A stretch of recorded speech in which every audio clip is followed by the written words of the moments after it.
పొగబట్టిన మృత్యువు చార్మినార్ సమీపంలోని ఆ గుల్జార్ హౌస్ చౌరస్తాలో వ్యాపారి ఇంట్లో ఘోర అగ్ని ప్రమాదం. మృతుల్లో 8 మంది పిల్లలు, 4 మహిళలు, 5 పురుషులు. షార్ట్ సర్క్యూట్ కారణమన్న అగ్నిమాపక శాఖ అధికారులు. దుర్ఘటమైనటువంటి రాష్ట్ర ఘటన అని చెప్పి రాష్ట్రపతి ముర్ము, ప్రధాని మోదీ, సీఎం రేవంత్ రెడ్డి మరి దిగ్బాంధ్ అయితే వ్యక్తం చేసిండ్రు. సో ఇక్కడ కొంత నిర్లక్ష్యం అయితే కనపడింది, ప్రభుత్వ నిర్లక్ష్యం అయితే కనబడింది.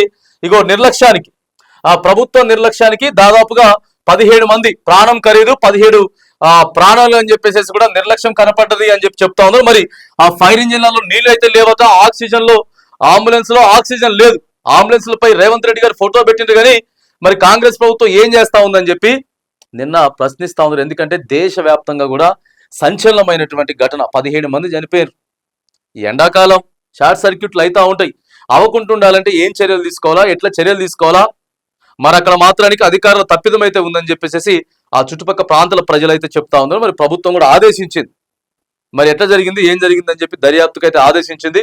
చనిపోయినటువంటి వాళ్ళందరికీ కూడా 5 లక్షల ఎక్స్గ్రేస్ అయితే ప్రకటించింది. కానీ ఇవి కాదు కదా, జరగకుండా ఉండాలంటే ఏం చేయాలి, సో అక్కడ ఎవరి నిర్లక్ష్యం ఉంది ఏంది అనేది మాత్రానికి పూర్తి దర్యాప్తు అయితే చేయాలి.